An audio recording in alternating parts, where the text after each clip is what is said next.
Hey, welcome back everybody. Today I'm gonna look at SUPERHOT, which this is an older prototype from back in September of last year, but they just recently went live with their Kickstarter, so I figured that I would play through it and talk about the game, you know, expose it for you if you haven't seen it, and maybe you'll want to give them some of your money, donate it to them, because that's what Kickstarter is, and people seem to still misrepresent what Kickstarter is. It's a very touchy subject. It's not a storefront, okay? It's a glorified donation. Treat it as such. But this game is based on the concept of slow motion.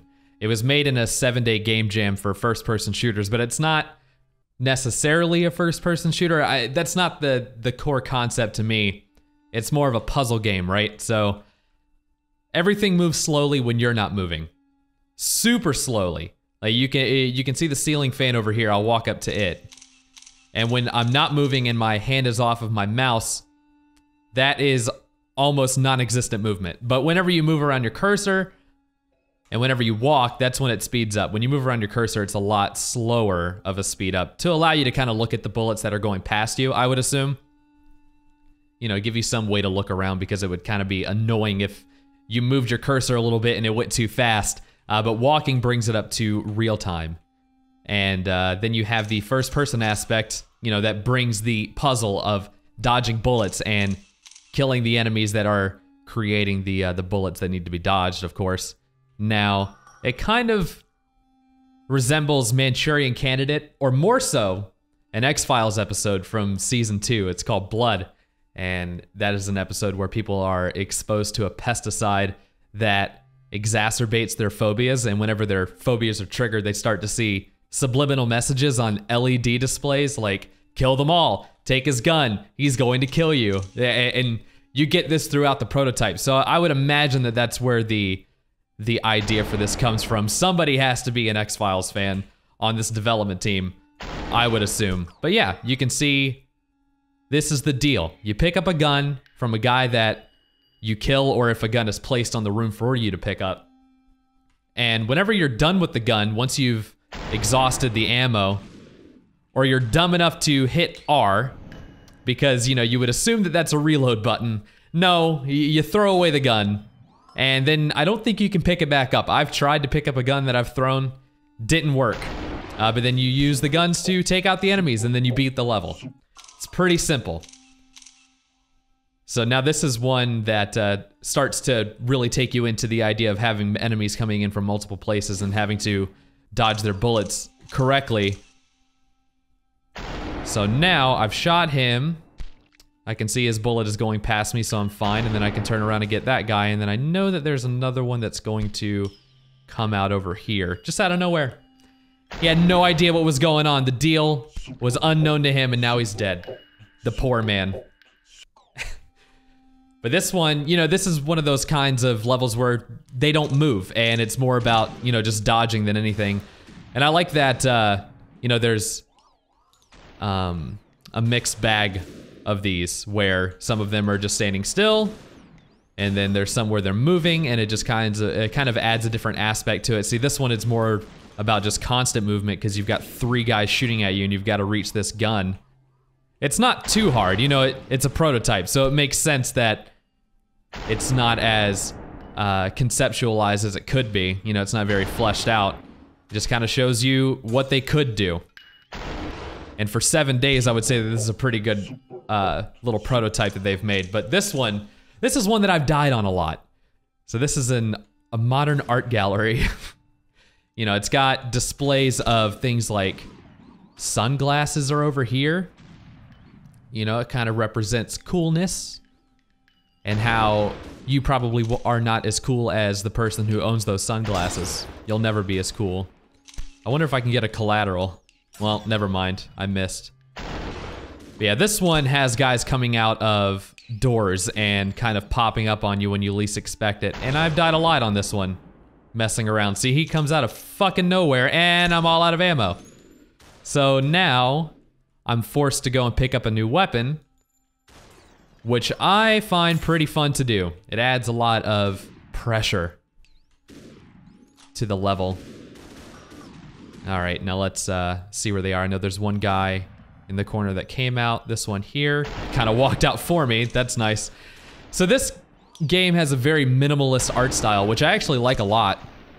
And in their Kickstarter page, oh shit, I died. I don't know where from. Well, that was bound to happen.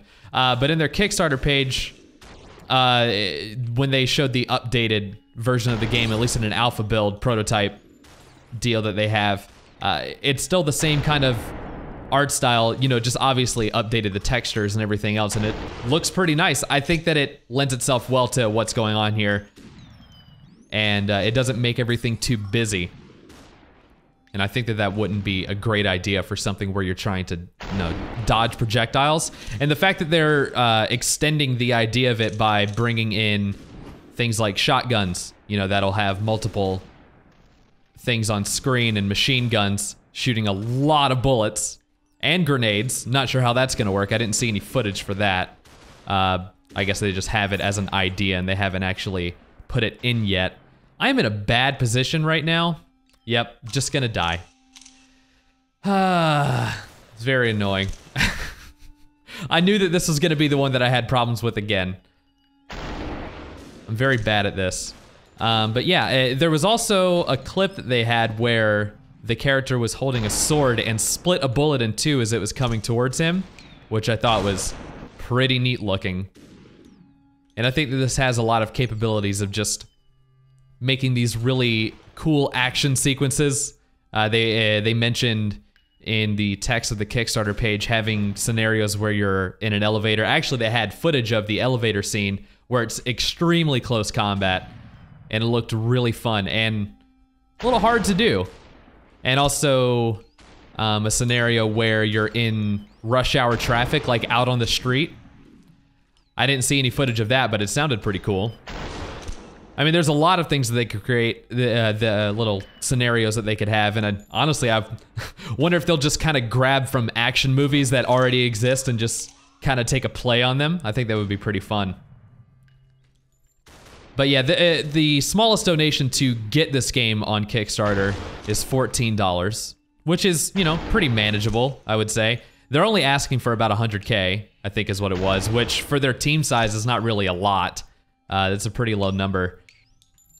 And it seems like they more or less just want to have the Kickstarter money to be able to live and be able to continually develop this game full time and be able to market it a little bit. So, I mean, that's a very low ball amount to ask for. I mean, considering some of the Kickstarter pages that you see these days where the number is extremely high, which makes sense. I mean, games are not fucking cheap to make.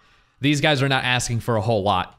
And I honestly think 14 bucks for a copy of a game is not bad. And really, it all depends on if you're willing to throw your money out and treat it as a donation and not, you know, get your hopes up for anything in terms of the final product being exactly what you want it to be. But this is where it shows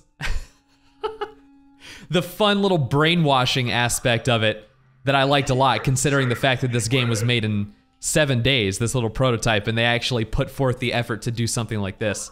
I thought it was really cool. Now, dispose of yourself. Yes, we have to commit suicide. I think that this has a lot of potential in terms of doing something like Portal did, where the first Portal game was really short. You know, it was only 2-3 hours, depending on how long it took you to complete the puzzles, but it was perfect for that time. Like, that game is a masterpiece, and the characterization of GLaDOS, you know, just added a lot to it, and I think that this has potential as having a silly story behind it, if that's what they're going for, just to add a little bit of characterization to it and make the puzzle gameplay more than just being a game, you know, having something else behind it that kind of latches you to it, which I think is pretty cool.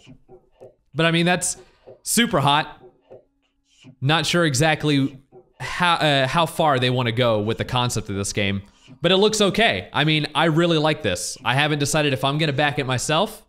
You know, I'm pretty touchy about that as well. I've only backed a few projects. There's been very few that have made me want to give money. Like Broken Age being one of them. I haven't even played it. I just donated to it because I like Tim Schafer and I like Double Fine and I want them to make games. So it's if you're in that mindset. But that's SUPERHOT. I'll definitely link everything below. Don't worry about that. But that's me done for this video. I hope you guys enjoyed, and I will see you later.